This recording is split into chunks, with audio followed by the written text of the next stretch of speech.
The crystal wine glass slips through my fingers for the third time tonight, and I catch it just before it shatters against the marble floor of Luminosa. My hands won't stop trembling. They haven't stopped since my shift started 6 hours ago, since I clocked in to find Marco, the floor manager, already 3 drinks deep and looking at me like I'm prey. I'm 24 years old, and I'm drowning. Not in water, but in bills. Medical bills from my father's cancer treatment last year.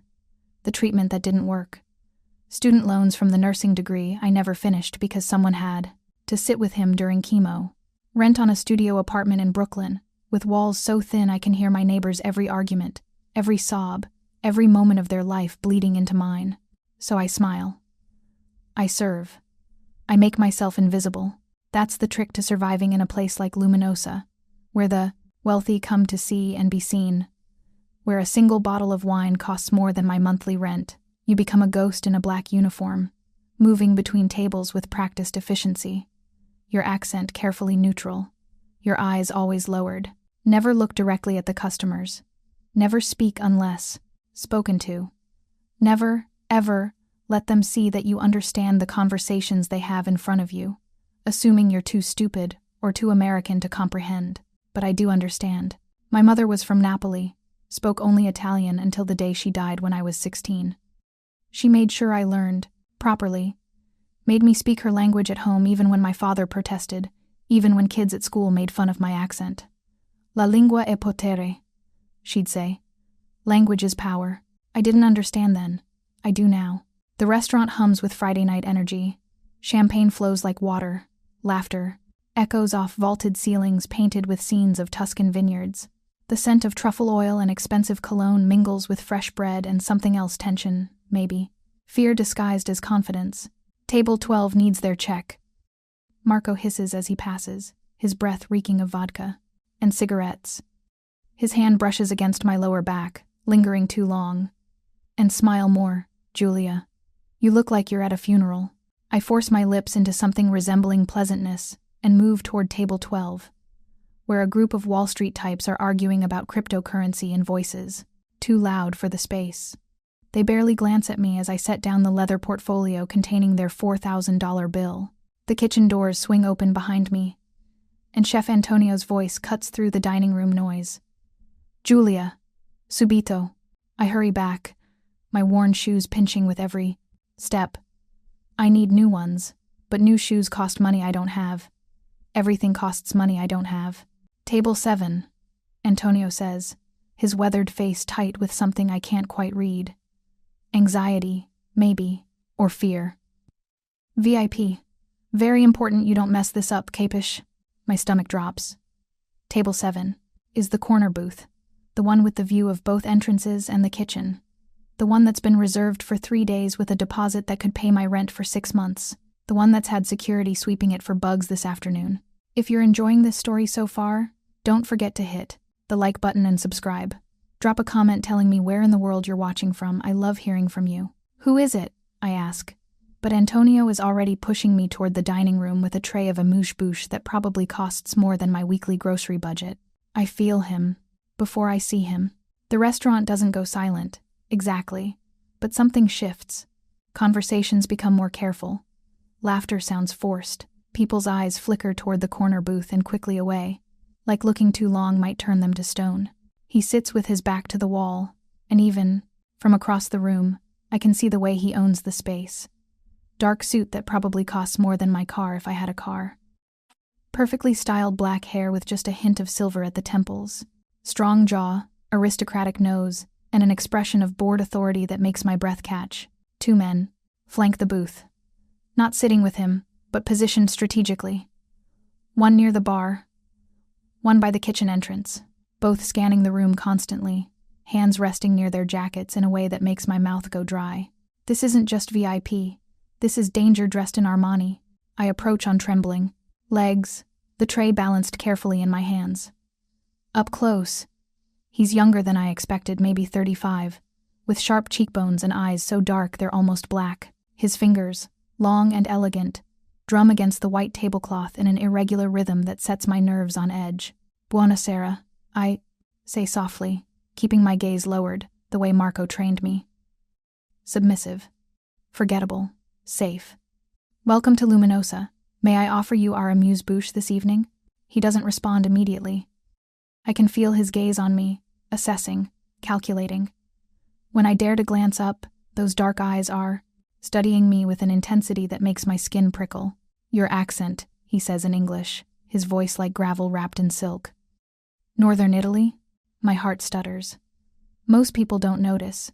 Most people assume I learned Italian from a language app or a semester abroad. My mother was from Campania, Signore. Napoli? Not a question exactly. More like he's testing me. Si, signore.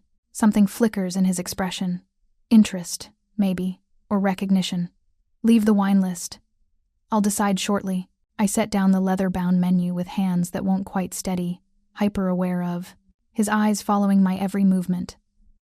As I turn to leave, I hear him speak to one of his men in rapid Italian, his voice low enough that he clearly doesn't expect me to understand. Falla controllare, background completo. Voglio sapere tutto entro un'ora. Check her out. Complete background. I want to know everything within an hour. Ice floods my veins. He's going to investigate me, dig into my life, find out about my father's debts, the medical bills I can't pay, the student loans and collections, find out that I'm nobody, nothing, just a girl trying to survive in a city that devours people. Like me, I should be terrified. I am terrified, but beneath the fear, something else stirs. Anger, maybe, or exhaustion, with being invisible, being nothing, being someone who can be investigated and dismissed without a second thought. I deliver drinks to 3 other tables, take orders, smile, until my face hurts, but my attention keeps drifting back to table 7, where he sits like a king surveying his kingdom, his phone lined up on the table like weapons, his expression alternating between bored and dangerously focused. 20 minutes later, Marco intercepts me near the kitchen. Table 7 wants you specifically, he says, his bloodshot eyes narrowing. What did you do? Nothing. I just... Don't mess this up, Giulia. His fingers dig into my arm hard enough to bruise. Do you know who that is? I shake my head, even though I'm starting to suspect. Lorenzo Salvatore, he hisses, and the name lands like a punch. His family owns half of Brooklyn. The other half wishes they did. You smile, you serve, you don't speak unless spoken to. Understood? I nod, my throat too dry to form words. Lorenzo Salvatore. I've heard the name whispered, always with a mixture of respect and terror. His father built an empire on construction contracts and shipping the legitimate face of operations that probably extended into territory I didn't want to think about. When his father died 2 years ago, Lorenzo took over at 33, and from what I'd overheard in late-night conversations between Marco and the owner, he'd consolidated power with ruthless efficiency. I approach table 7 with the bottle of Barolo he'd selected, a $2,000 vintage that makes my hands shake just holding it. His men have multiplied. 4 now, strategically positioned around the dining room. An older man in an expensive suit has joined him at the table, their heads bent together in conversation. Scusa, I say softly, waiting for permission to pour. Lorenzo's eyes lift to mine, and something in his expression has changed. He knows. Whatever background check he'd ordered has come back, and now he knows everything about my pathetic little life. Pour, he says, his voice softer than before. Almost. Gentle? I step forward, reaching for his glass. My hand brushes against his accidentally as I position the bottle, and I feel him tense. The older man continues, talking in Italian, something about territorial disputes and shipping contracts, his voice urgent. That's when I see it. The other man at the table, younger, maybe late 20s, with nervous eyes and sweating temples, reaches for a small vial in his jacket pocket. His movements are subtle, practiced, as he palms something into his hand. His eyes dart to Lorenzo's wine glass, then away. My breath catches. Poison. The word screams through my mind with absolute certainty. I don't know how I know, but I do. Maybe it's the way his hand trembles, or the guilty flick of his gaze, or the fact that he's positioned himself specifically on Lorenzo's right side, closest to the wine glass. Time slows. The restaurant noise fades to white static. I watch the man's hand moving toward the glass, watch the clear liquid caught in his palm, watch Lorenzo completely unaware as he listens to the lows, older man's urgent whispers. I don't think, I just act. My hand shoots out and grabs Lorenzo's wrist before he can reach for the glass. His skin is warm beneath my fingers, and I feel his muscles coil instantly, ready to strike. Non beva, I whisper in Italian, my voice urgent and low. Don't drink. È avvelenato. It's poisoned. Everything happens at once. Lorenzo's hand closes over mine, his grip iron strong, his dark eyes locking onto my face with laser focus. The younger man goes pale, his hand frozen halfway to the glass. The older man stops mid-sentence, confusion flickering across his weathered features. Cosa? Lorenzo's voice is deadly calm. What? I nod toward the nervous man, whose guilty expression has transformed into naked panic. Lui. I breathe. Him. Ho visto tutto. I saw everything. For a heartbeat, nobody moves. The restaurant continues its oblivious hum. Around us laughter, clinking glasses, the soft jazz playing through hidden speakers. But at table 7, the world has gone deadly still. Then Lorenzo moves. His free hand shoots across the table, grabbing the younger man's wrist in a grip that makes the man cry out. Something small and glass falls from his palm, hitting the table with a soft clink. A vial, half empty. Matteo, Lorenzo says, his voice soft and terrifying. You disappoint me. The older man surges to his feet, his face purple with rage. Traditore! Traitor! His hand moves inside his jacket. But Lorenzo's men are faster. The one from the bar is suddenly there, his gun pressed against the older man's spine. The others close in like wolves, surrounding table 7 in a loose circle that blocks the view from the rest of the restaurant. And through it all, Lorenzo hasn't released my wrist. His thumb presses against my racing pulse, feeling my terror, his eyes never leaving my face. You speak Italian, he says in English, loud enough for only me to hear. See, you understood everything. Not a question. I nod anyway. And you still warn me. Something like wonder crosses his features. Why? The question catches me off guard. Why? Because murder is wrong? Because even dangerous men deserve not to be poisoned? Because in that split second, I saw not a criminal kingpin, but just a man about to drink death? Perché è giusto, I whisper. Because it's right. His grip tightens fractionally, and I see something shift behind his eyes. A decision was made. A line crossed. Luca, he says without looking away from me. Take these two to the warehouse. I'll deal with them personally later. The men who'd been sitting at his table are hauled to their feet, Matteo whimpering, the older man spitting curses. They're escorted out through the kitchen, Marco's eyes going wide as they pass, while the remaining guards maintain their positions, ensuring the other diners see nothing unusual. Just a business dinner. Just wealthy men concluding their evening. Nothing to see here. Lorenzo finally releases my wrist, but only to stand, towering over me by nearly a foot. Up close, I can see the faint scar through his left eyebrow, the way his pupils have dilated, the expensive cologne that smells like cedar and something darker. Gunpowder, maybe, or violence barely contained. What's your name? He asks. Giulia. My voice comes out barely a whisper. Giulia Russo. Giulia Russo from Napoli, who sees everything and speaks when she should stay silent. His hand moves to my face, and I flinch instinctively. But his touch, when it comes, is gentle. His fingers tilt my chin up, forcing me to meet his eyes. You just saved my life, Piccola. Do you understand what that means? I shake my head, not trusting my voice.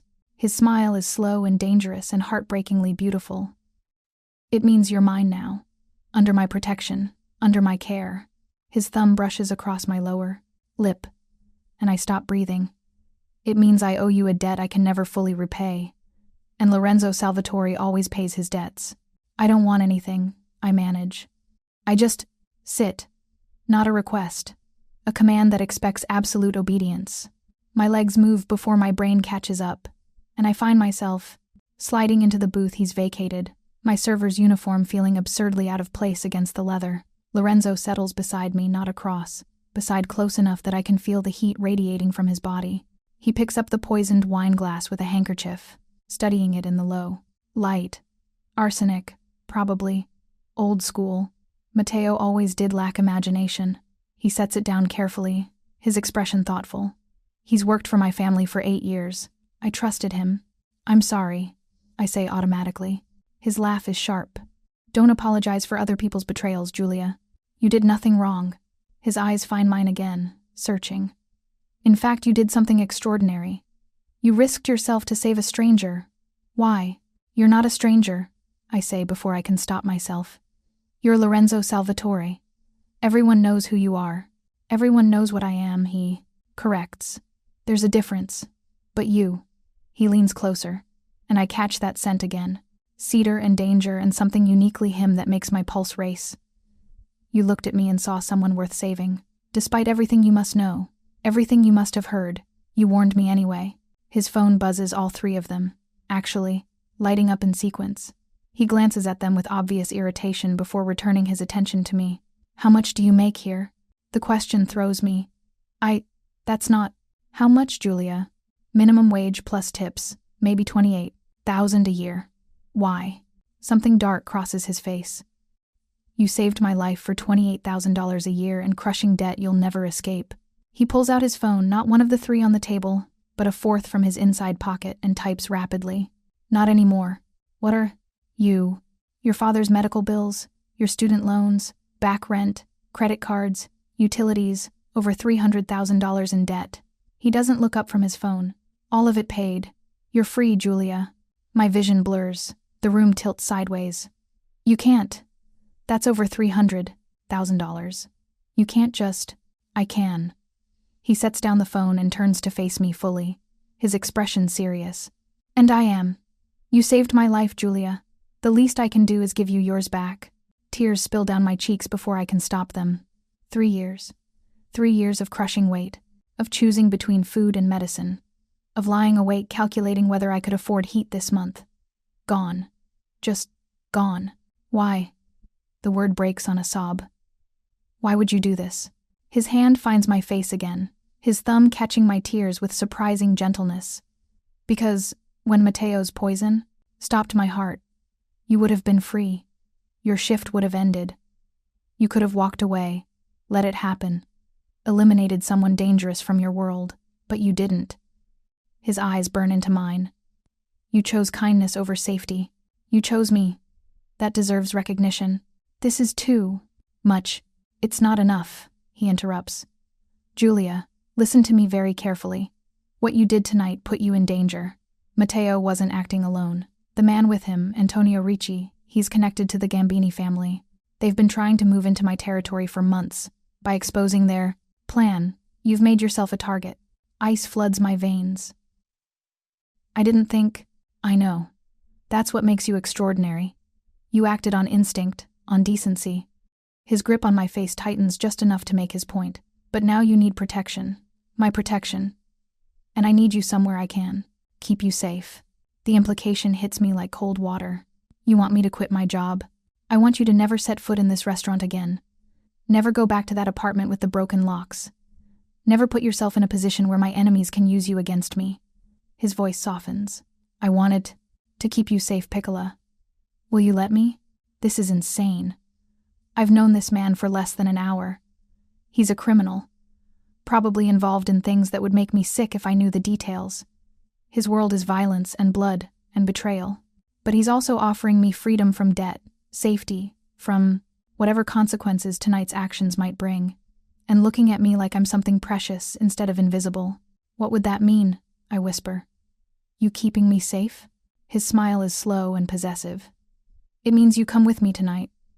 I have a penthouse in Manhattan, secure, comfortable, completely isolated from my business operations. You'll stay there under guard while I handle the Gambini situation. It means you'll be under my protection, which in my world is the most sacred thing there is. And it means, he hesitates, something vulnerable flickering across his knot, to features. It means I get to repay the debt I owe you properly. With time, with attention, with whatever you need to feel secure again. I don't even know you. No, he agrees. But you saved me anyway. That tells me everything I need to know about you. Give me a chance to show you who I am, beyond the name, beyond the reputation. Let me protect you the way you protected me. Marco appears suddenly at our table, his face pale and sweating. Mr. Salvatore, I apologize for the disturbance. If there's anything, Giulia no longer works here, Lorenzo says without looking at him. Her final paycheck, including a month's severance, will be sent to her tomorrow, along with a donation to this establishment for the inconvenience. Of course, of course. Marco's eyes find mine, wide with shock and something like envy. Giulia, if you need to collect your things.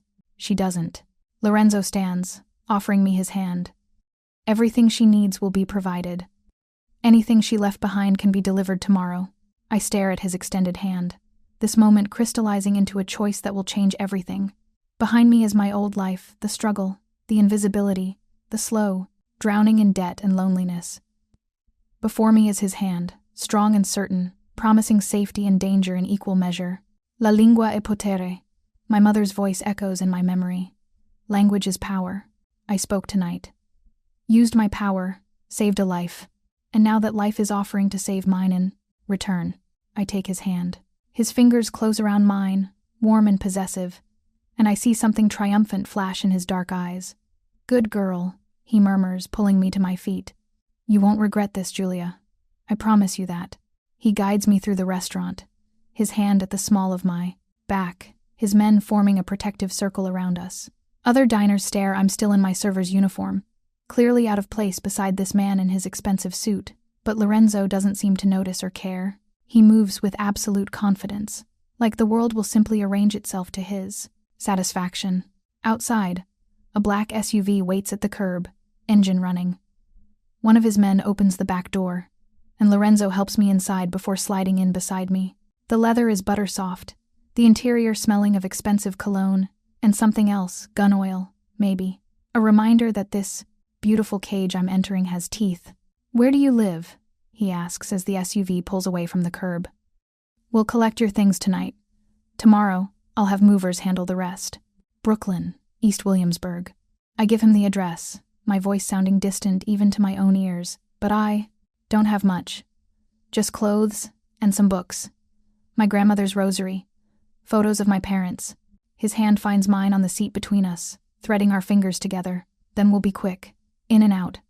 I want you somewhere safe before midnight. Why midnight? His jaw tightens. Because that's when I've scheduled my conversation with Antonio Ricci and anyone else involved in tonight's attempted assassination. And I'd prefer you not to be anywhere near that particular discussion. The casual way he mentions what will undoubtedly be torture, probably murder, should terrify me. It does. Terrify me. But his thumb is stroking circles on my wrist, his touch gentle despite the violence he's promising. And I can't quite reconcile the two sides of him. You're going to kill them, I say quietly. Not a question. Yes. No hesitation. No apology. They tried to kill me, Giulia, in my way. That has only one consequence. I won't lie to you about what I am or what I do, but I will keep that part of my life separate from you. You'll never see it, never be touched by it. That's my promise. The drive to my apartment takes 40 minutes through Friday night traffic, but it feels like seconds. Lorenzo doesn't release my hand the entire time, his thumb tracing absent patterns on my skin while he takes phone calls in rapid Italian. Business? Territory? The situation with the Gambinis? His voice shifts between conversational and deadly cold, and I'm learning to read the subtle changes in his grip that signal his mood. When he's angry, his fingers tighten almost imperceptibly. When he's satisfied, they relax. When he mentions my name to whoever is on the other end, La ragazza sta con me. È sotto la mia protezione. His touch becomes possessive, claiming, the girl is with me. She is under my protection. 3 words that have apparently already spread through whatever network he controls, because his phone hasn't stopped buzzing with responses, confirmations, acknowledgments. I've been claimed by Lorenzo Salvatore, and his world is adjusting accordingly. We're stead. Here, he says as the SUV pulls up to my building. Even in the dark, it looks worse than usual. Peeling paint, broken security door hanging on one hinge, garbage bags piled on the curb because the landlord hasn't paid for pickup in weeks. Lorenzo's expression darkens as he takes it in. You've been living here? It's affordable, I say defensively, though even I can hear how pathetic that sounds. Or it was, before I fell behind on rent. You're never coming back here. His voice has gone cold, the same tone he used discussing the Gambini's fate. Not to live, not to visit. Understood? It's my home. It's a death trap. He gestures to the broken door, the dark windows, the shadows between buildings where anything could be hiding. No security, no cameras, no way to keep you safe. You're done with this place, Giulia. Part of me wants to argue, to cling to some independence. But he's right. I've been mugged twice in 3 years, heard gunshots most weekends, and learned to sleep with a chair wedged under my door. This isn't a home. It's barely shelter. Okay, I whisper. Something in his expression softens. Come. Let's get your things and go somewhere worthy of you. His men secure the building first, too, staying with the vehicle, two sweeping the hallways and stairwells with a professional efficiency that makes my stomach clench. These aren't bodyguards. They're soldiers. Trained, armed, dangerous. Lorenzo keeps me close as we climb 3 flights of stairs, his hand never leaving the small of my back. When we reach my door, he takes the keys from my trembling fingers and unlocks it himself, entering first to clear the space before allowing me inside. My apartment looks even smaller with him in it. The studio is maybe 300 square feet, a bed that doubles as my couch, a kitchenette with a hot plate and mini fridge, a bathroom so tiny you have to sit sideways on the toilet. Water damage stains the ceiling. The radiator clanks and hisses, providing heat only sporadically. The window overlooks a brick wall 3 feet away. This is what my life has been. This cage I've been drowning in while pretending everything was fine. Lorenzo stands in the center of the room, slowly turning in a circle, taking in every detail. His jaw works, muscles clenching and unclenching. When his eyes finally meet mine, there's fury. There, not at me for me. $300,000 in debt, he says quietly. And this is where you lived. Working yourself to exhaustion for people who barely paid you enough to eat. Smiling at men who looked through you, coming home to this. His hand gestures encompassing the entire bray, depressing space. Never again, Giulia. I swear to you on my father's grave, never again. Tears prick my eyes, but I blink them back. It's not so bad. I had heat most of the time, and the neighbors were quiet. Stop. He crosses to me in 2 strides, his hands framing my face, forcing me to well. Look at him. Stop making excuses for the world's failure to protect you. Stop pretending you deserved this. You deserved better. You deserve everything. I'm nobody, I whisper. The truth I've carried for 3 years finally spoken aloud. Just another broke girl in Brooklyn trying to survive. Why do you care so much? Because you saved my life without thinking about the cost to yourself. Because you looked at a monster and saw a man worth protecting. Because... He hesitates, something vulnerable crossing his features. Because I've spent 10 years surrounded by people who want me. Something from me: money, power, protection, status. And you asked for nothing. You just acted. Pure instinct. Pure heart. Do you know how rare that is? I don't know what to say, so I just stand there, drowning in his dark eyes, feeling his thumb stroke across my cheekbone with devastating gentleness. Pack, he finally says, stepping back. Whatever matters to you, the rest we'll leave behind. It takes 15 minutes to gather my life into 2 duffel bags. Clothes that have seen better days. My nursing textbooks that I kept even after dropping out, unable to let go of the dream. Photos of my parents, my mother laughing in Naples, my father in his construction uniform, the 2 of them at their wedding looking impossibly young and happy. My grandmother's rosary, the beads worn smooth from decades of prayers. A few books in Italian that my mother read to me as a child. That's it, 24 years reduced to 2 bags in a small box. Lorenzo watches me pack with an expression I can't quite read. When I zip the final bag, he takes both from me without a word, handing them to one of his men. Then he turns back to survey the apartment one last time. Is there anything else? He asks. Anything at all you want to keep? I look around at the water-stained walls, the sagging mattress, the lonely hot plate where I've made countless meals for one. No, there's nothing here I need. Good. He takes my hand, threading our fingers together. Then let's go. Home. Home. The word should feel strange applied to a place I've never been, owned by a man I just met. Instead, it settles into my chest like a warm glow, chasing away the cold that's lived there for 3 years. The drive to Manhattan takes less time now, the traffic thinning as we cross the Brooklyn Bridge. Lorenzo makes more calls, his free hand never leaving mine, his voice switching between English and Italian as he manages what sounds like a small army. How many people work for you? I ask during a rare moment of silence. He considers the question, his thumb resuming those circular patterns on my wrist. Directly? maybe 200. Indirectly, a few thousand. Construction workers, dock workers, restaurant staff, drivers. Some know who they really work for. Most don't. And they all know about me now. They know you're under my protection. Yes, that your place, important to me. That anyone who touches you will answer to me personally. His eyes find mine. Does that frighten you? Yes, I admit. And no, I don't understand any of this, Lorenzo. Yesterday I was invisible. Today I'm... What? Your responsibility? Your property? Neither. His grip tightens. You're under my protection, which means you're sacred, untouchable. In my world, that's the highest honor I can give. It means I'll destroy anyone who threatens you. It means you want for nothing, fear nothing, need nothing except you. I finish. His smile is slow and dangerous. Yes, except me. Is that so terrible? I should say yes. Should be horrified by his possessiveness, by the casual way he's upended my entire life, by the violence he promises so easily. But when I think about going back to that apartment, to the invisibility and the endless struggle, to being nothing. No, I whisper. It's not terrible. The SUV pulls into an underground garage beneath a building that looks like it costs more per square foot than I made in a year. Lorenzo's men secure the area first.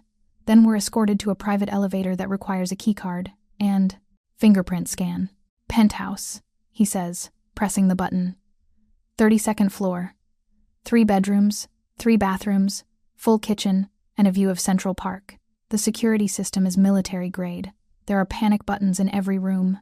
Luca and his team monitor everything 24/7. The elevator rises smoothly, and my ears pop from the altitude change.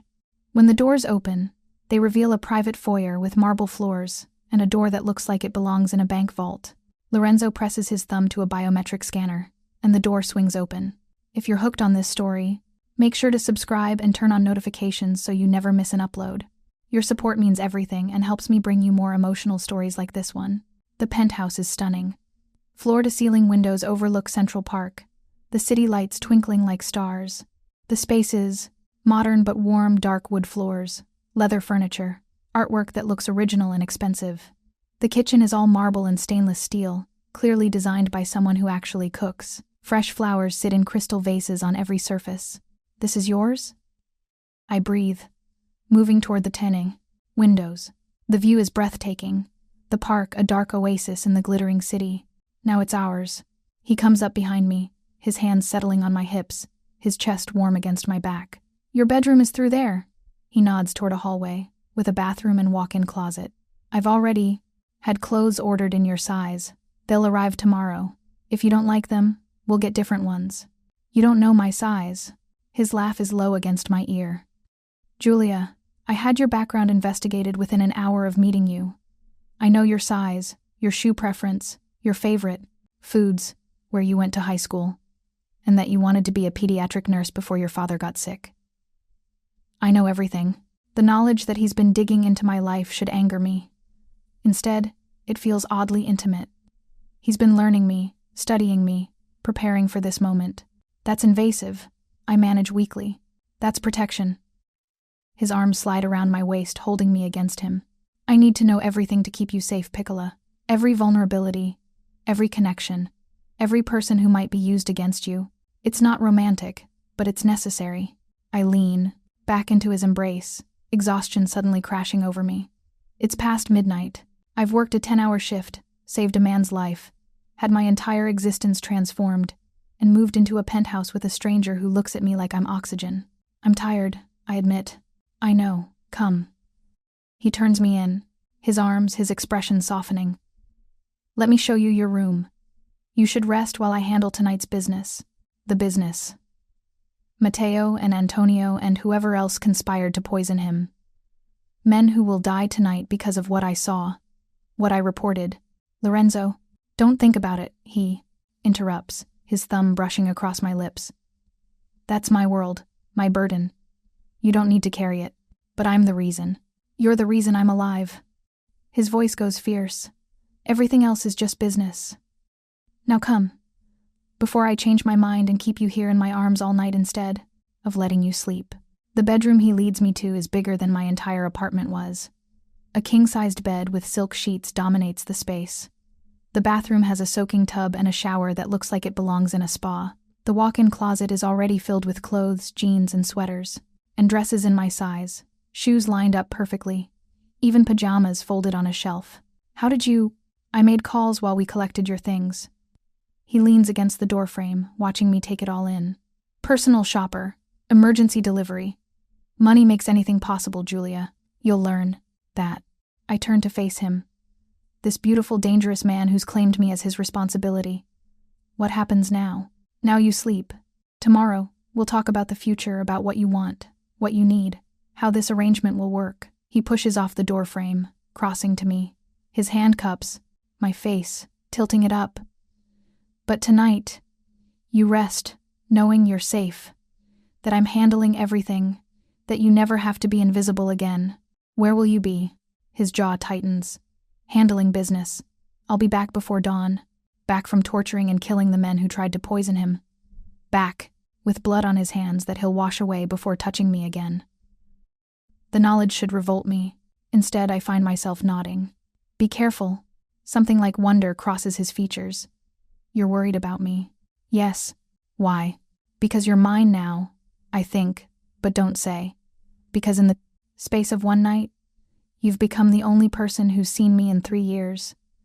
Because when you look at me, I'm not invisible anymore. Because I saved you once, I say instead. I'd rather not have to do it again. His smile is beautiful and terrifying. You won't, I promise. He leans down, and, for a heart-stopping moment, I think he's going to kiss me. But his lips brush my forehead instead, tender and chaste. Sleep, Piccola. Dream of good things. I'll be here when you wake. Then he's gone, the door clicking shut behind him, and I'm alone in a bedroom that costs more than I used to make, in a decade, wearing borrowed pajamas, in the home of a man I barely know. I should be terrified. I should call someone, though who? I have no friends left after 3 years of working every night. No family since my father died. No one who would understand why I've let Lorenzo Salvatore claim me, like property. Instead, I crawl into the silk sheets that smell like lavender and something else. His cologne, maybe. Like he's been in this bed, waiting for me. The exhaustion I've been fighting crashes over me like a wave, and I'm asleep before I can finish the thought. I wake to sunlight, streaming through floor-to-ceiling windows and the scent of fresh coffee. For a disoriented moment, I think I'm late for my shift at Luminosa. Then memory floods back the poison, Lorenzo's hand on mine, the promise of protection that felt like being claimed. The clock reads 9:30. I've slept for over 8 hours, the longest uninterrupted sleep I've had in years. No nightmares about debt collectors, no waking in panic about rent, just deep, dreamless sleep in a bed that feels like clouds. I shower in the bathroom that's bigger than my old kitchenette, using products that probably cost more than my weekly grocery budget. The hot water doesn't run out. The pressure is perfect. There are 3 different types of shampoo, all expensive, all exactly what I would have chosen if money were no object, because Lorenzo knows everything about me. The clothes in the closet fit, perfectly designer jeans that hug my curves, a soft cashmere sweater in deep green, even underwear in my exact size.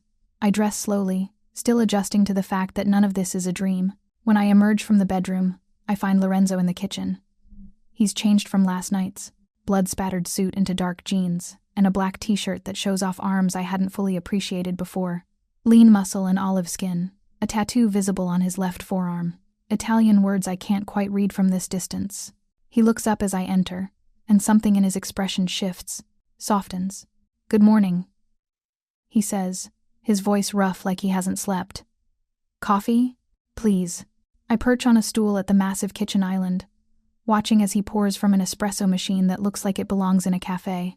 "Did you sleep at all?" "A few hours." He sets a perfect cappuccino in. The front of me, the foam art, a delicate rosetta. I had things to handle. The business. The men who tried to kill him. I don't ask what happened to them. I don't want to know. But I can see it in the set of his shoulders, the darkness around his eyes. Whatever he did last night took something from him. "Are you okay?" I ask quietly. He looks surprised by the question. "I'm fine. It's handled. The Gambini family received a very clear message about attempting moves on my territory. We won't have issues with them again. Won't have issues because their associates are dead.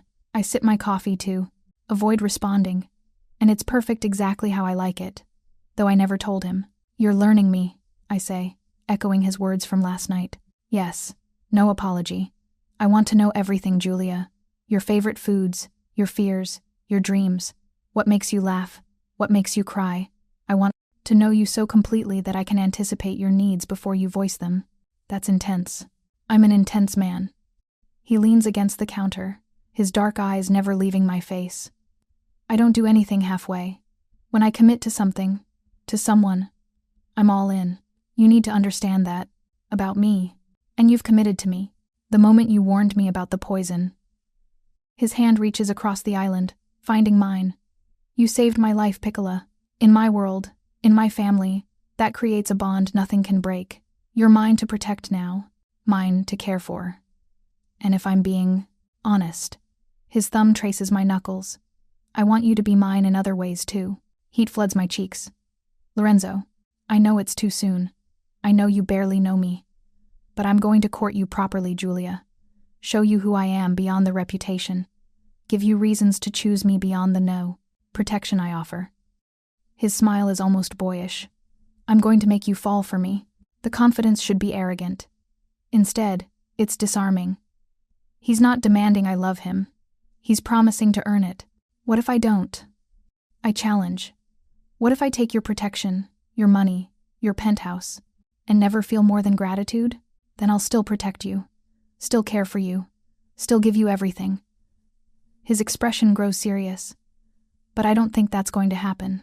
I think you already feel it, this pull between us. The way your breath catches when I touch you. The way you look at me when you think I'm not paying attention. You feel it too, don't you? Yes. God help me, yes. From the moment his hand closed over mine at that table, something shifted. Recognition. Connection. A sense of inevitability that terrifies and thrills me in equal measure. Maybe, I admit, his smile is triumphant. Then let me show you what that maybe can become. A phone rings his business line, based on the ringtone. He answers it with a curt Italian greeting, his expression hardening as he listens. When he hangs up, tension radiates from his frame. Problem? I ask. Nothing I can't handle. But I need to go into the city for a few hours. Luca will be here with you. He's my head of security. Completely trustworthy. There's food in the fridge, books in the library, anything you need. Just don't leave the penthouse. Not yet. Not until I'm certain the Gambini message was received. Fear prickles down my spine. Am I in danger? Not while you're here. This building is a fortress. He comes around the island, pulling me to my feet and into his arms. The embrace is tight, possessive, his face buried in my hair. But I need a few more days to be absolutely certain. Can you do that for me? Stay here, stay safe, while I make sure no one even thinks about touching you. I nod against his chest, breathing in his scent cedar and coffee and something uniquely him. Good girl. His lips brush my temple. I'll be back by dinner. We'll eat together, talk more. And, Giulia? He pulls back just enough to meet my eyes. Thank you. For what? For trusting me. For being here. For existing. His smile is soft, vulnerable. For making me remember what it feels like to protect something precious instead of just destroying threats. Then he's gone, and I'm alone in the penthouse with Luca, a man who looks like he could break me in half but treats me with gentle deference and too many thoughts swirling in my head. I explore the space properly now. The library is real, floor-to-ceiling books in Italian and English. The second bedroom is set up as an office, sleek and organized. The third is empty, waiting. For what? Children? The thought makes my stomach flip. I'm reading in the library when my new phone buzzes, the one Lorenzo gave me this morning, with only his number programmed. A text. How are you feeling? The casualness of it makes me smile. This dangerous man checking in like we're dating normally. Good. Strange. This is all very surreal. His response is immediate. I know. But you're safe. That's what matters. What are you doing? Reading in your library. You have good taste in books. My mother's influence. She loved literature. Tell me, what you're reading. We text back and forth for the next hour about books and Naples and his mother who died when he was young. About my mother and the stories she told me. about ordinary things that make him feel less like a criminal kingpin and more like just a man who's curious about me. When he finally says he has to go into a meeting, I'm smiling at my phone like a teenager with a crush. This is dangerous. Not the violence of his world or the men who might want to hurt me to hurt him. This the way my heart races when he texts. The way I'm already listening for his return. The way I'm starting to crave his attention like oxygen. I'm falling for Lorenzo Salvatore, and I have no idea if that will save me or destroy me. He returns at 7 with bags from an Italian restaurant. I recognize the kind of place that doesn't take reservations unless you're someone important. We eat at the dining table with Central Park twinkling below, and he asks about my day like we're a normal couple.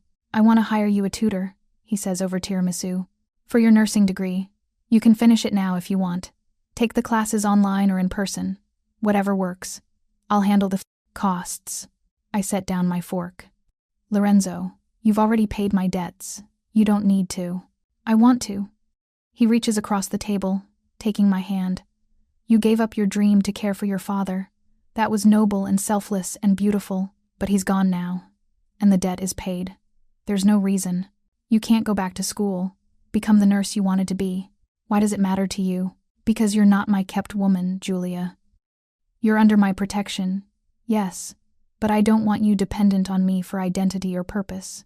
I want you to have your own life, your own career, your own dreams. His thumb strokes my knuckles. I want you to choose me because you want to, not because you have no other options. The thoughtfulness undoes something in my chest. You're not what I expected. What did you expect? Someone more. Controlling, possessive, demanding. His laugh is dark. Oh, I'm all of those things, Piccola. Make no mistake, but I'm not stupid. A caged bird doesn't sing. I want you here because you want to be, not because you're trapped. That means giving you freedom within the safety I provide. That's a very pretty cage you're describing. Perhaps. His eyes hold mine, but it's the best I can offer. My world is dangerous. The freedom I can give you will always have limits, but within those limits, you can be anything, do anything, have anything you want. And if what I want is you? The question hangs between us, loaded with possibility. His grip on my hand tightens. Then you'll have me, he says quietly. Every part of me that's capable of being possessed. But you should know I'm not an easy man to love, Giulia. I'm demanding and jealous and sometimes cruel. I'll give you everything, but I'll expect your loyalty in return. Your honesty, your presence. I don't share, and I don't compromise on things that matter to me. And you, his eyes burn into mine. You matter. My heart hammers against my ribs. This is happening very fast. Yes, we barely know each other. I know, but we have time. I'm not going anywhere, and neither are you. We can take this as slow as you need. He stands, pulling me to my feet and into his arms. I can wait, Giulia. I'm a patient man when the prize is worth it. And you, his hand cups my face. You're worth everything. When he kisses me, finally, properly, it's devastating. Not rough or demanding, but slow and thorough, like he's learning me through taste and touch. His hands stay respectful, one on my face, one at my waist, but the promise in his kiss is anything but innocent. This man wants to consume me, possess me, own me. And God help me, I want to let him. When we break apart, both breathing heavily, his eyes are nearly black with desire. Bedroom, he says, his voice rough. Now, before I do something we're both not ready for, I go to my room on trembling legs, his kiss burning on my lips, and lie awake for hours thinking about how completely my life has changed in 24 hours, from invisible to seen, from drowning to saved, from alone to claimed, and somehow, impossibly, I'm starting to think being claimed by Lorenzo Salvatore might be exactly what I needed all along. 3 weeks pass in a strange, suspended reality. I wake each morning in silk sheets, sunlight streaming through windows that overlook Central Park. Lorenzo is usually already awake, either in his home office, taking calls in rapid Italian, or in the kitchen making espresso with the kind of focused precision he applies to everything. He greets me with coffee prepared, exactly how I like it, asks about my sleep, touches me like he's confirming I'm real. The nursing tutor arrives on Mondays, Wednesdays, and Fridays. Dr. Sarah Chen is patient and thorough, helping me catch up on 2 years of missed coursework. Lorenzo converted the empty bedroom into a study for Me, desk, computer, medical texts, anatomical models, everything I need to rebuild the dream I'd abandoned. "How's it going?" he asks one evening, finding me hunched over pathophysiology notes. My brain hurts, I admit. I forgot how much information nursing requires. He comes up behind me, his hands settling on my shoulders, thumbs working at the tension in my neck. "You're brilliant. You'll remember. And if you need more time, we have time. There's no rush. But there is a rush, at least for me. Because every day I spend in this penthouse, under his protection, eating his food, wearing clothes he bought, I feel the debt growing. Not financial, he's made it clear he wants nothing in return for paying my bills. But emotional, psychological, the debt of being saved, of being seen, of being wanted by a man who could have anyone. I'm falling for him, deeper each day, and that terrifies me more than his world ever could, because I've learned things about Lorenzo Salvatore these past 3 weeks. Small things that don't match the reputation. He reads poetry in Italian before bed. He donates anonymously to 3 different children's hospitals. He calls his elderly aunt in Sicily every Sunday without fail. He leaves notes for me when he has to go out early, back by noon. Luca has orders to get you whatever you need. But I've also learned the darker things. The nights he comes home with tension radiating from every line of his body, washing his hands for 10 minutes straight. The phone calls that end with him speaking in a voice so cold it makes my blood freeze. The meetings with men whose eyes are dead, whose suits hide weapons, whose loyalty is bought with blood. He keeps his promise about separating me from his business. I never see the violence, never hear the explicit details. But I know men die on his orders. I know he rules his territory with calculated brutality. I know the protection he offers me comes at a cost paid by others. And somehow, impossibly, I'm learning to live with that knowledge. Because when he looks at me, I'm not invisible. When he touches me, I'm precious. When he speaks to me, I'm intelligent and valued and seen.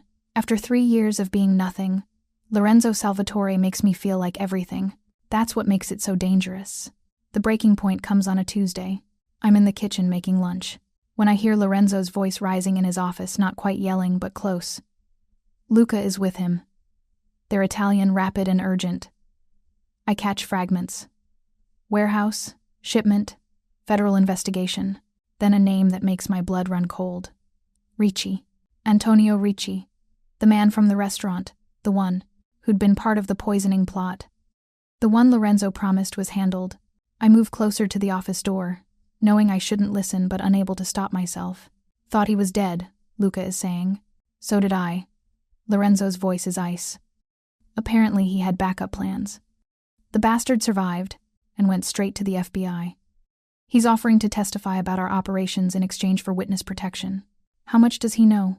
Too much. Shipping routes, warehouse locations, payroll records. If he testifies. Lorenzo doesn't finish, but the implication is clear. If Antonio Ricci testifies, Lorenzo goes to prison, and everyone under his protection, including me, becomes vulnerable. "We need to move on this fast," Luca says, "before he's officially in custody. Once he's in protective custody, he's untouchable." I'm aware. A pause, then. Put together a team. Small, discreet. I want him found within 48 hours. And Luca? When we find him, I handle it personally. He tried to kill me. Nearly succeeded. And now he's threatening everything I've built. That requires a personal response. My hand flies to my mouth, stifling the gasp. Lorenzo is going to kill Antonio Ricci himself. Not order it done, do it with his own hands. And it's because of me. Because I warned him about the poison, setting off this chain of events. I back away from the door on silent feet, my heart hammering. This is the reality I've been ignoring, wrapped in silk sheets and expensive coffee. This is who Lorenzo is beneath the gentle touches and poetry reading. A killer. A man who will hunt down his enemies and end them without hesitation. I'm in my study, staring blankly at my medical texts, when he finds me 20 minutes later. "Piccola." His hand settles on my shoulder, and I flinch involuntarily. He notices immediately, his body going still. "You heard." Not a question. I nod, not trusting my voice. He turns my chair, kneeling so we're eye level. His expression is serious, searching. "How much?" Enough. My voice comes out small. Antonio Ricci is alive. He's going to testify against you. You're going to kill him. Yes. No denial. No softening the truth. I am. Because of me. The words break on a sob. If I hadn't warned you, if I'd just stayed quiet, then I'd be dead. His hands frame my face, forcing me to look at him. Giulia, listen to me very carefully. What's happening with Ricci is not your fault. He made his choices to betray me, to try to kill me, to cooperate with the feds. Those were his decisions. You saved my life. Everything after that is on him, not you. But I started it. No, he started it when he put poison in my wine. You just prevented him from finishing it. Lorenzo's thumbs wipe away tears I hadn't realized were falling. And I'm grateful every day that you did. Do you understand? If you hadn't warned me, I'd be in the ground and you'd still be drowning in debt, invisible and alone. Your choice to speak up saved us both. I don't want you to kill him. Something flickers in his eyes, not anger, but something close. That's not your decision to make. I know, but Giulia. His voice goes firm, the tone he uses when issuing orders. This is the line I told you about. The separation between you and my business. What I do to protect my territory, my people, my empire, that's my world. You don't get to carry that burden. You don't get to make yourself responsible for consequences you didn't choose and can't control. But I feel responsible. Then stop, he pulls me out of the chair and into his arms, holding me tight against his chest. You're too good for this world, Piccola. Too pure. That's why I need to keep you separate from it. Your conscience is clear. Keep it that way. I cling to him, breathing in his scent, trying to reconcile the gentle man, holding me with the killer he's promising to become. I don't know how to do this, how to love someone who... I stop, realizing what I've said. But it's too late. The words hang between us, undeniable. Lorenzo goes very still. Then he pulls back just enough to see my face, his expression intense. Say that again. Lorenzo. Say it, Giulia. I need to hear it properly. My heart pounds. We've been dancing around this for 3 weeks, the unspoken thing growing between us. But saying it out loud makes it real, makes it permanent, makes it impossible to pretend this is just gratitude or circumstance. I love you, I whisper. I don't know how it happened so fast, and I don't know if it's healthy or right or sane, but I do. I love you. His kiss is desperate and claiming, one hand tangling in my hair, the other gripping my waist like he's afraid I'll disappear. When we break apart, we're both breathless, and his eyes are blazing with something that looks like triumph and relief and raw need all tangled together. I love you, he says, his voice rough. From the moment you grabbed my wrist and warned me in Italian, I was yours. Every day since has just been falling deeper. You're everything, Giulia. Everything I didn't know I needed. Everything I don't deserve but refuse to give up. This is insane. I manage. We've known each other 3 weeks, 22 days, he corrects. And I've loved you for 21 of them. Time doesn't matter when the connection is. This strong. You feel it too. The inevitability of us. I do. God help me, I do. It's why I can't sleep at night. Why my body responds to his slightest touch. Why the thought of leaving this penthouse, leaving him, feels like being asked to stop breathing. What happens now? I ask. Now I handle Ricci permanently, without you knowing the details or carrying any guilt. His forehead rests against mine. And then I come back to you, and we continue building this life together. You finish nursing school. I manage my empire. We learn each other slowly. We take trips to Italy so you can see your mother's homeland properly. We make a future that's worthy of what you gave me. A future where I pretend not to know what you do. A future where you're protected from what I do. He corrects gently. There's a difference. I'm not asking you to approve, Giulia. I'm asking you to trust that. I'll keep my promises. That I'll keep you safe, keep you separate, keep you clean from the darkness I operate in. And if I can't do that, if knowing what you are becomes too much, pain flashes across his features. Then I let you go, give you money to start over somewhere safe, far from my world. Make sure you're protected even if you're not mine anymore. His voice drops. But I'll hope every day that you come back. Because letting you go would destroy me. The raw honesty undoes me. This powerful, dangerous man is giving me the choice. Stay and love him despite everything, or leave. and be safe from the weight of what he is. No threats. No manipulation. Just honest, painful choice. I'm not going anywhere, I hear myself say. I'm terrified and conflicted and probably making the worst decision of my life. But I'm staying, because somehow, impossibly, you're mine now. And I don't know how to let go. His kiss this time is different, tender and desperate, and full of promise. He lifts me into his arms, carrying me to his bedroom, not the guest room I've been sleeping in, but his, the room I've only glimpsed, with its massive bed and windows overlooking the city. Stay with me tonight, he says, setting me down gently.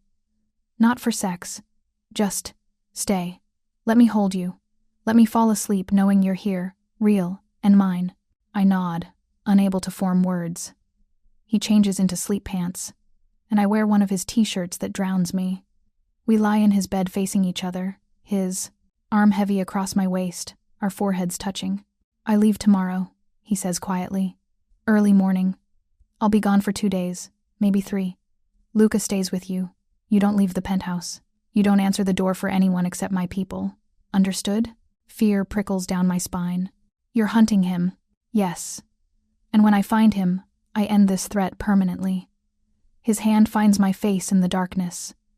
But I need to know you're safe here, that you're waiting for me, that you'll still be mine when I come back. Always, I whisper. I'll always be yours, Lorenzo. No matter what you have to do out there. When you come home, I'll be here. That's all I need. His lips brush mine softly. Sleep now, amore mio. Dream of the future we're building. Dream of the life I'm going to give you. Dream of nothing but good things. I drift off in his arms, surrounded by his scent, his warmth, his absolute certainty that we can make this work despite everything against us. And for the first time in years, I dream of hope instead of drowning. He's gone when I wake, but there's a note on his pillow written in elegant Italian script. Mia cara Giulia, by the time you read this, I'll be handling the situation we discussed. I don't know exactly when I'll be back, but know that every moment away from you is torture. You've become my home in 3 weeks, the place I want to return to, the peace I crave after the violence. Luca has strict orders to keep you safe and comfortable. Dr. Chen will still come for your tutoring sessions. Anything you need, you ask. Anything you want, you'll have. And Giulia, don't feel guilty for what I'm doing. This is my world, my choice, my burden. You are the light that makes it bearable. Stay in the light for me. Be the good that reminds me why I fight to protect it. All my love, Lorenzo. I hold the note to my chest and cry for him, for us, for the impossible situation we've created. Then I get up, shower, and go to my study to focus on the nursing coursework that represents everything good I'm trying to be. If Lorenzo can separate his darkness from my light, then I can honor that separation by being exactly what he needs. The clean, bright thing he comes home to. The next 2 days pass in anxious routine. I study. I eat meals. Luca's wife prepares and delivers. I text with Lorenzo, sporadically brief messages that tell me he's alive without revealing anything about what he's doing. Still handling business. Missing you. L. Be home soon. Count on it. L. This is almost over. Wait for me, Piccola. L. Days 3, 4, 5, and 6 blur together in the same painful waiting. Then on the 7th morning since he left, I'm making coffee when I hear the elevator. My heart leaps, Lorenzo. Home safe. But Luca's expression stops me cold as he enters the penthouse, his phone pressed to his ear, his face grave. What happened? I demand. Is he hurt? Luca holds up a hand, finishing his call in rapid Italian. When he hangs up, he looks at me with something like pity. There's been a complication, he says carefully. The target went to the FBI sooner than we expected. There was a confrontation at a federal building. Shots were fired. Lorenzo was taken into custody. The room tilts. He's arrested? For instead, now, our lawyers are working on bail, but the charges are serious. Attempted murder of a federal witness, weapons violations, organized crime conspiracy. Luca's jaw tightens. They've been building a case for months, and Ricci gave them everything they needed. This was a trap, and Lorenzo walked right into it. Because of me, the words come out numb. Because I warned him about the poison, because he had to go after Ricci to protect himself. Miss Giulia. This isn't... It is. I sink into a chair, my legs refusing to hold me. If I'd stayed quiet that night, if I'd let him drink the kudoft, poison, none of this would have happened. You'd rather he was dead? Luca's voice goes hard. Because that's the alternative you're describing. Lorenzo dead, and you still drowning in debt with no one to protect you from the Gambini's retaliation for witnessing their failed plot. Is that what you want? No, but then stop taking responsibility for other people's choices. He crouches in front of me, his weathered face serious. Lorenzo made his own decisions. So did Ricci. So did the feds. You just existed, trying to do the right thing. That's not a crime, Miss Giulia. That's not something to punish yourself for, but it feels like punishment. Lorenzo in custody, facing charges that could put him away for decades, while I sit in his penthouse surrounded by the life he built for me, the protection, the safety, the future, he promised, all of it hanging by a thread. Can I see him? Luca shakes his head. Not yet. He's in federal custody, no visitors except his lawyers, but he sent a message for you. He pulls out his phone, reading from a text. Tell Giulia she's still mine, still protected, still safe. The lawyers will handle everything. She's not to worry or feel guilty. She's to finish her studies and wait for me. This isn't over. I always keep my promises. Tears stream down my face. Even from a federal holding cell, Lorenzo is trying to protect me from guilt, from fear, from the consequences of his own actions. What do? I whisper. You do exactly what he said. You stay here, stay safe, and trust that he'll find a way back to you. Luca stands, his expression softening. Lorenzo Salvatore has survived worse than federal prosecutors, Miss Giulia. He'll survive this too. And when he does, he'll come straight back to you. That's who he is, a man who protects what's his no matter the cost. The days that follow are the longest of my life. I try to focus on my studies, but pathophysiology seems absurd when the man I love is fighting for his freedom. I try to sleep, but Lorenzo's bed smells like him, and his absence is a physical ache.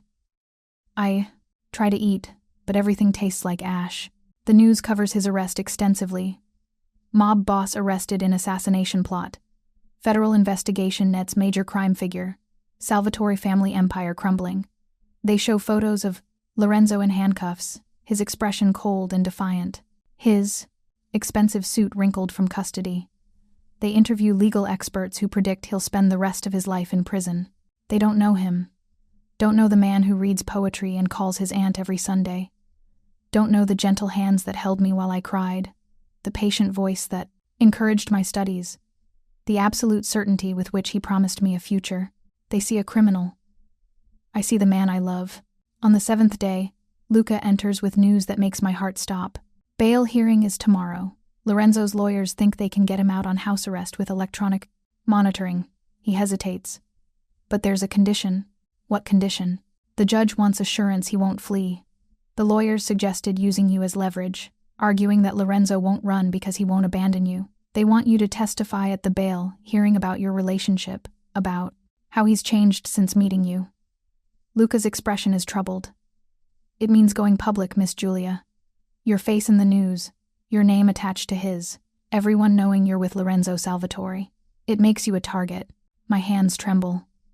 Everything Lorenzo worked to protect my separation from his world, my safety from his enemies would be destroyed. I'd become a known associate, a vulnerability his rivals could exploit, a face attached to his crimes.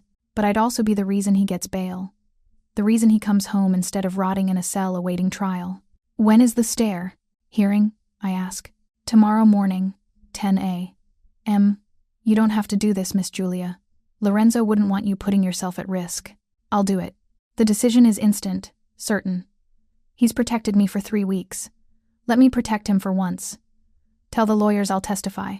Luca studies me for a long moment, then nods with something like respect. He chose well when he chose you. The courthouse is a zoo. News cameras, reporters shouting questions, crowds of protesters and supporters. Luca and 3 other guards surround me, creating a barrier as we push through to the entrance. Inside, Lorenzo's lawyer, a sharp-eyed woman named Maria Benedetti, briefs me quickly. Keep it simple. How you met, how long you've known each other, why you believe he won't flee. Emphasize his commitment to you, his desire to build a legitimate future. Don't mention anything about his business, or what you know about his activities. Understood? I nod. my throat too dry to speak. And Miss Russo? Her expression softens. Thank you for doing this. Lorenzo is not an easy client, but he deserves someone willing to fight for him. I'm glad he has you. The courtroom is packed. I'm escorted to a seat behind the defense table, where I have a clear view when Lorenzo is brought in. He's thinner, tired, the expensive suit replaced with a prison-issued jumpsuit that makes him look younger, more vulnerable.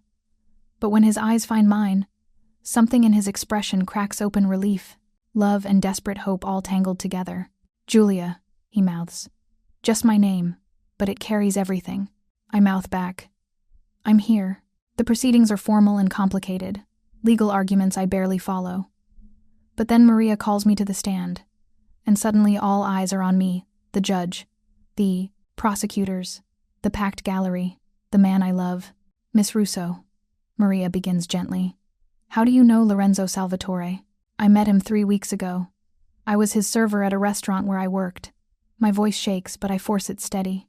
He was kind to me when he didn't have to be. Generous. Beyond reason. He paid off my debts, helped me return to school, gave me a safe place to live. And are you romantically involved with Mr. Salvatore? Yes.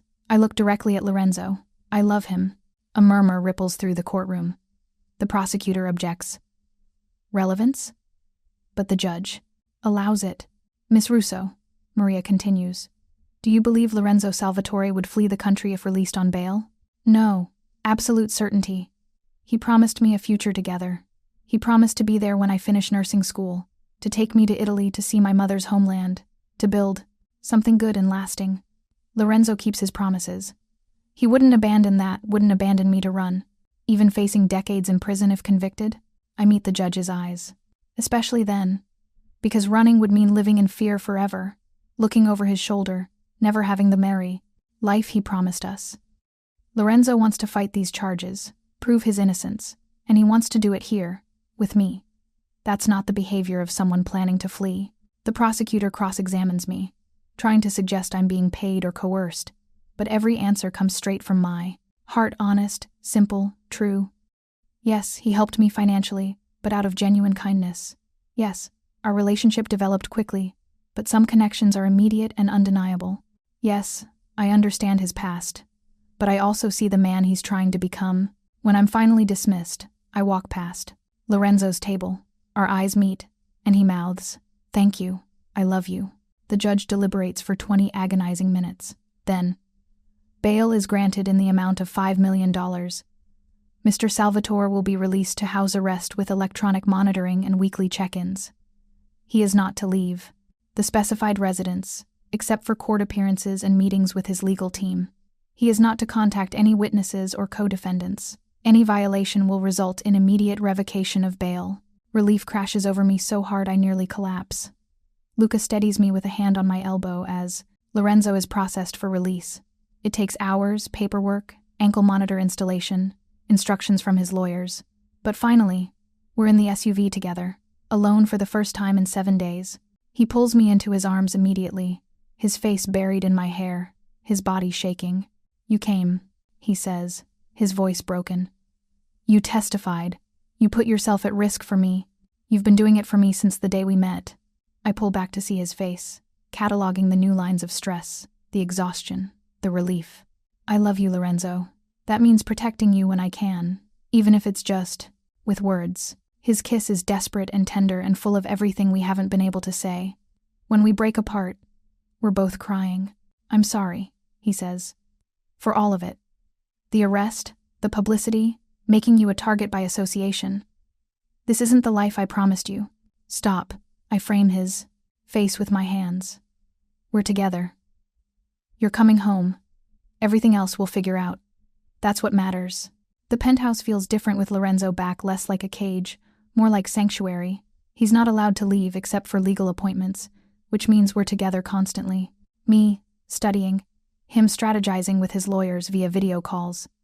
Me reading in the library, him working beside me. Me cooking dinner, him watching with wonder like he can't believe I'm real. The trial date is set for 6 months away. His lawyers are cautiously optimistic the prosecution's case relies heavily on Ricci's testimony, and they're working to discredit him. But there are no guarantees. Lorenzo could still go to prison for decades. We don't talk about it. Instead, we focus on now. On the morning coffee ritual. On the way his hand finds mine, while we watch the sunset over Central Park. On the stolen kisses and quiet conversations and slow building of something that feels permanent despite the sword hanging over our heads. 2 months pass like this. My nursing studies progress. Lorenzo's legal team files motion after motion. Luca maintains security, and we exist in a bubble, pretending we have all the time in the world. Then one evening, Lorenzo calls me into his office. His expression is serious, and fear prickles down my spine. What's wrong? Nothing's wrong. He takes my hands, pulling me into the chair beside him. The lawyer's called. Ricci's credibility is crumbling. Turns out he has a history of making deals with prosecutors and backing out. The feds are losing confidence in their case. My lawyers think if we're patient, they might offer a plea deal, reduced charges, minimal time, possibly no prison at all if we can prove the Ricci situation was self-defense. Hope flares in my chest. That's good news, isn't it? It's the best news. His thumb strokes my knuckles. It means there's a real chance I don't lose you to a prison sentence. That we actually get the future I promised. Lorenzo, I don't know what to say. The relief is too overwhelming. But there's something I need to ask you. His voice goes serious. If I get through this, when I get through this, I want to do things right. I want to be the man you deserve, not just the one who saved you from drowning. That means changing how I operate. Taking the family, business legitimate wherever possible. Reducing the violence, the illegal activities. Becoming someone you can be proud of, not just someone you love despite everything. I'm already proud of you, I whisper. You shouldn't be, not yet. His dark eyes hold mine. But I'm going to give you reason to be. I'm going to build something worthy of you, Giulia. An empire that doesn't require blood to maintain. A life where you can hold your head high instead of pretending not to know what I do. It won't be immediate, these things take time, but I swear to you, I'm going to try. Why? You've been this person your whole adult life. Why change now? Because you see me differently. His hand cups my face. Because when you look at me, I see reflected the man I could be, not just the monster I've been. Because loving you makes me want to deserve you, and I can't deserve you if I'm the man who comes home with blood on his hands. I lean into his touch, overwhelmed by the weight of what he's offering. That's a lot of change for one person. You're not just any person. His smile is soft. You're the woman who saved my life and then saved my soul. The least I can do is become someone worthy of that gift. 3 months later, the federal prosecutors offer a plea deal. Lorenzo pleads guilty to weapons violations and criminal conspiracy. He receives 5 years probation, a substantial fine, and agrees to cooperate with investigations into the Gambini family's activities. No prison time. No ankle monitor after the plea is finalized. Just 5 years of supervised release and a fresh start. His lawyers call it a miracle. I call it justice, the first time I've seen the system recognize that even men like Lorenzo deserve second chances. The day his monitoring ankle comes off, we celebrate quietly. Just us. Dinner on the terrace overlooking Central Park, the city lights twinkling like stars. What do you want? He asks, pulling me into his arms. Now that we're really free, what do you want our life to look like? I think about the girl I was 6 months ago, invisible, drowning, alone. And the woman I'm becoming, seen, saved, studying to help others the way I was helped. I want to finish nursing school, I say. Get my license, work in a pediatric ward like I always dreamed. Come home to you every night, travel to Italy like you promised. Build something normal, and good and lasting. Normal. He laughs softly. I don't know if I'm capable of normal, Piccola. Then we'll make our own version of normal. I pull back to see his face. One where you run legitimate businesses and I heal children and we're just us. A couple who met in extraordinary circumstances and chose each other anyway. I like that version. His lips brush mine. Our own normal. Our own rules. Our own future. Starting now? Starting right now. Epilogue. 2 years later. The hospital cafeteria smells like antiseptic and bad coffee. But I've grown to love it. It means I'm here. Doing the work I was meant to do. Helping families navigate their darkest moments with compassion and competence. Nurse Russo? A mother approaches, her eyes red from crying. I just wanted to thank you. For sitting with Emma during her treatment. For explaining everything so kindly. You made it bearable. It's my job, I say, though we both know it's more than that. How is she feeling? Better. The nausea is passing. She's asking for the storybook you read her yesterday. I'll bring it by during evening rounds, I promise. As the mother leaves, my phone buzzes with a text from Lorenzo. How's my brilliant nurse today? I smile, typing back, exhausted and happy. Home at 7? I'll have dinner waiting. Carbonara, the way your grandmother made it. You're perfect. Only for you, amore mio. Only for you. 2 years since that night in Luminosa. 2 years since I grabbed his wrist and warned him in Italian. 2 years of building something impossible and beautiful from the ruins of who we used to be. Lorenzo kept his promise. The family businesses are nearly all legitimate now. Construction, shipping, restaurants, operating cleanly. He still has influence, still commands respect, but the violence has faded. He's become the man I always saw beneath the monster. Brilliant, driven, capable of great kindness when he chooses it. And I kept my promise too. I finished nursing school, passed my boards, got hired at Children's Hospital doing exactly what I dreamed of. I save lives in my own small way, one frightened child at a time. We're not perfect. We still argue about his protective tendencies, about how much security is necessary, about whether I really need bodyguards when I work night shifts. But we're us, messy and real, and choosing each other every single day. That evening, I come home to the penthouse that's truly ours now. Not his cage he keeps me in, but our shared sanctuary. Lorenzo meets me at the door, pulling me into a kiss that still makes my knees weak. Rough day? He asks, reading my exhaustion. Lost a patient, 8-year-old with leukemia. We did everything right, but sometimes right isn't enough. His arms tighten around me. I'm sorry, Piccola. Me too. I breathe in his scent, cedar and home and safety. But that's the job. You save who you can and grieve who you lose, and get up the next day to try. Again. Sounds like something else I know. His smile is crooked. Getting up every day and trying to be worthy of you. You are worthy of me, I say fiercely. You've been worthy since the day you chose to protect me instead of just repaying a debt. Since you changed your entire life because I asked you to try. Since you became the man who makes carbonara and calls his aunt and donates to children's hospitals anonymously. That last one might have been influenced by a certain nurse I'm crazy about. Might have been. I rise on tiptoes to kiss him. But that's what love is, right? Making each other better. Choosing the light even when darkness is easier. Speaking of light, he reaches into his pocket, pulling out a small velvet box that makes my breath catch. I've been waiting for the right moment. Tonight feels right. You saving a child's day, coming home to me, us, being exactly who we're meant to be. My hands tremble as he opens the box, revealing a ring, simple gold band with a single diamond, elegant and perfect, and nothing like the ostentatious jewelry he could afford. Giulia Russo, he says, his voice rough with emotion. You saved my life in every best possible way. You made me believe I could be more than my worst instincts. You loved me when I gave you every reason not to. Will you marry me? Will you make permanent this beautiful, impossible thing we've built? Yes. The word comes out choked with tears. Yes, always yes. He slides the ring onto my finger. And it fits perfectly, of course it does. Because Lorenzo knows everything about me. Then he's kissing me, lifting me into his arms, carrying me to our bedroom while I laugh and cry and hold him like he's oxygen. Later, wrapped in silk sheets with his heart beating steady beneath my ear, I think about the journey that brought us here.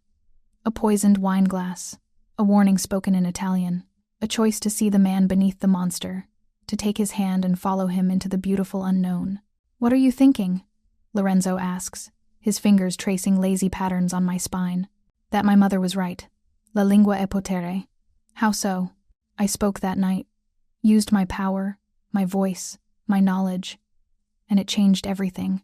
Saved your life, found my purpose, led me to this, to you, to us, to a future I never could have imagined. I'm glad you spoke, he says softly. I'm glad you were brave and reckless and kind. I'm glad you saw me. I'm glad you stayed. I'll always stay. I tilt my head up to meet his eyes. You're mine, Lorenzo Salvatore. My monster, my love, my home. for better or worse, in darkness and light, until the very end. Until the very end, he agrees, sealing the promise with a kiss, and probably beyond, because I'm selfish enough to want you in whatever comes after too. We fall asleep like that, engaged, committed, certain, two broken people who somehow made each other whole. A waitress and a mob boss who found in each other exactly what they'd been missing. A love story that started with poison and warning, and the courage to speak when silence would have been safer. Outside, New York glitters in the darkness.